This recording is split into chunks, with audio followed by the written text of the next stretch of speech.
lately I've been focusing a lot more on structure and posture than flow and, you know, continuity and that kind of intent. I've been focusing much more on length in here, because my low back and sacrum, which have been bugging me my whole life, you know, it comes to a head every once in a while. Like something will slip or the joint will get tight. And it's like I'm just feeling a real connection between lengthening my spine, tucking the hips, and lifting my chest, like all the time.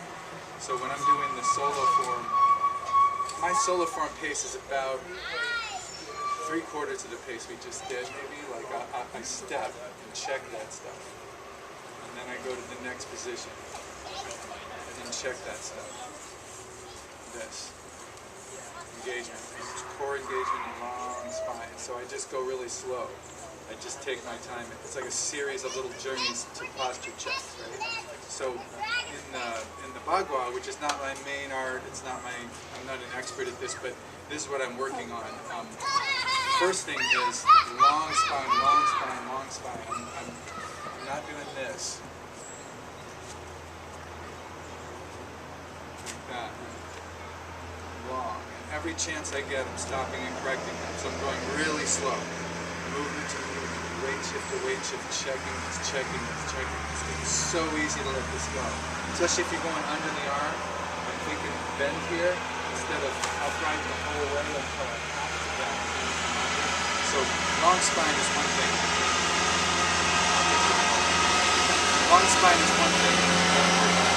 The really cool thing that going really slow helped me with was trying to work on which hand is sort of the leading hand.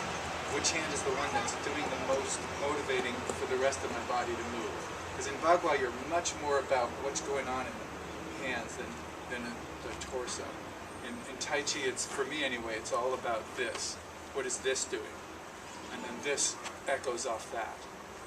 The hand comes off the body. It's all about legs and core. But in BaGua, the idea is maybe you're being twisted and you're trying to get out of it. So you're working on what's twining and going on around here. This is still really important, but the extension and the reach all the time. It's, you know, they say Tai Chi is like moving yoga, but in terms of Indian Hatha yoga, I would say BaGua is much more like moving yoga than Tai Chi is, because you're so precise and you can stretch it out and slow it down and go to position to position to position.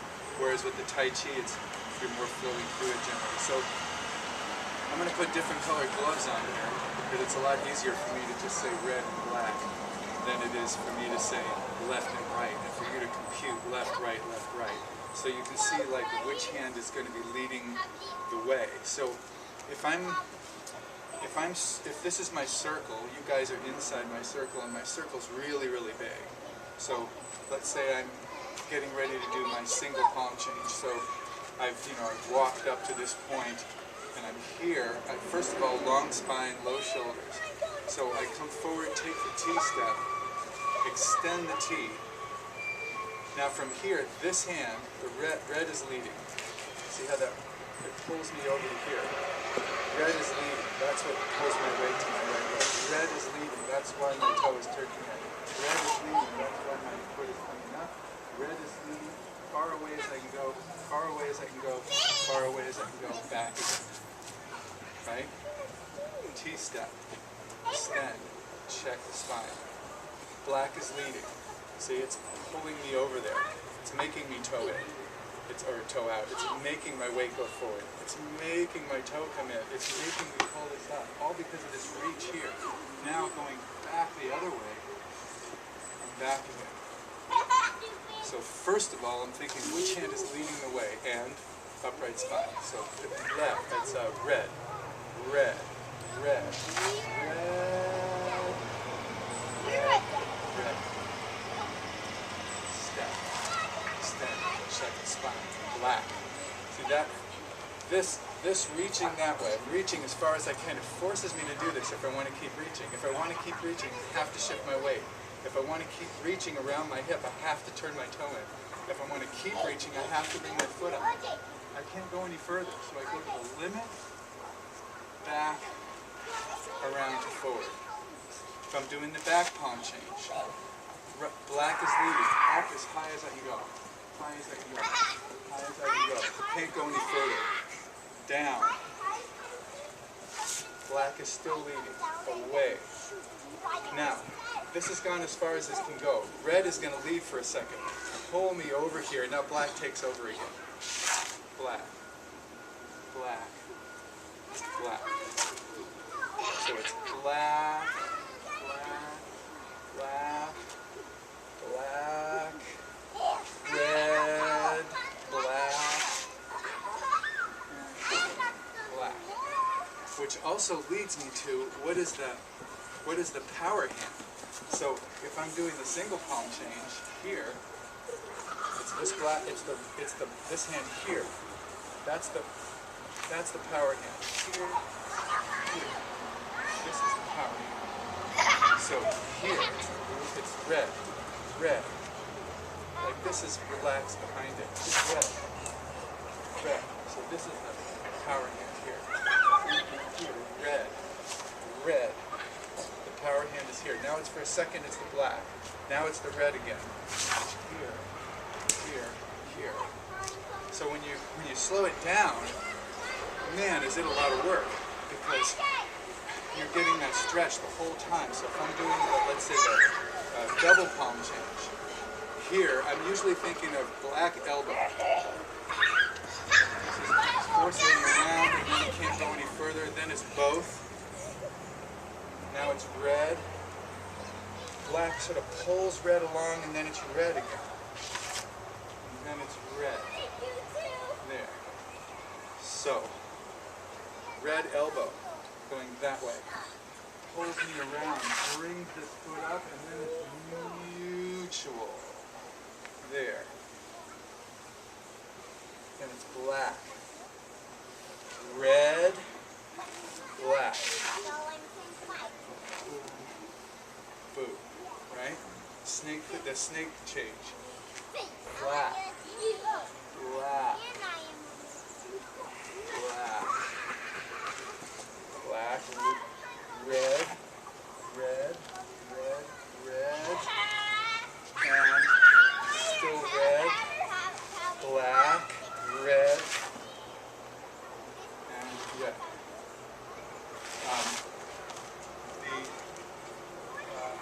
Kind of back change, or call it the waiter change. It looks like a waiter. Black, red, black, black, black, black, red. Goes from black to red directly to the middle. Black, red, black, black, black, black. So by thinking in terms of what the lead hand is, in this case red, it also leads me to what the power hand is. So here it's black, that motion. Now it's red, that motion. Now it's black, that motion. Here, coming right from my hip to my elbow and up, getting close. That's the power hand. Boom, now it switches directly to the red.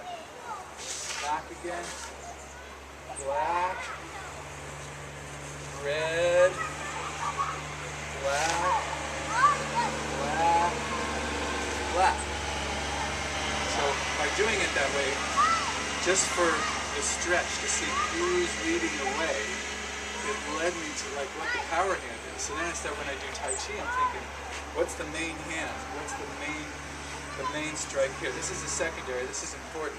But there's usually a main point, and that kind of ties in from doing that twiny stuff. So if you practice the palm changes, I can highly recommend slowing it down, breaking it down, so every step you take, you check your posture. And then notice which hand is leading. In this case, it's right here. It forces me into doing this, and then I extend out and around, and then think in terms of what the power hand is, because that one that's reaching, that's leading you through, is going to be the one that has the more I would say power power potential. It's the one that's the firmest. That's really pulling you through the movement. So that's just some, I'm sort of sharing this in the spirit of like, this is what I'm working on. So I do this on a circle in a concrete, in a North Mountain Park over there, and it's slightly slanted like this. So part of the circle you're walking down, and part of your circle you're walking up. So footwork has been really, especially at night, working on the footwork. I'm trying to step with my toe first. I'm trying to do this sort of toe-heel step. It's a little tricky on concrete because it's rough. It's hard to, you can't slide on it very easily. But I just do a light touch. So I'm working on that, and circling around this thing, which is slightly sideways, and keeping my balance with that. I'm still not to the point where I can focus on the center of the circle the whole time and keep track of my feet. So I usually concentrate on the space between the outer edge of the circle and the center. Like I'm actually focused between the center of the circle and the edge, because I can see where the edge of the circle is that way. If I focus directly on the center of the circle, I can't see the edge of the circle very well. And this thing is an actual cutout hole. It's a hole I'm walking around, and I don't want to fall in it. So I'm working on that as well, trying to keep my footwork strong and underneath. But mostly it's about this twining from like, which hand is leading the way. And we could do that in the BaGua partner set too. Like we could think in terms of which hand is leading the way as you go through the movements. And I just think it's a nice thing to work on if you do those changes. Or if it's Tai Chi, think in terms of what is the hand that's doing the that's the power hand. That's the power hand. This one pulls away, but that's the one that's doing the striking. Turn. Now it's that one. Now it's red, or black. Something to play with. So I hope that's helpful. Thanks for watching, guys. Take care.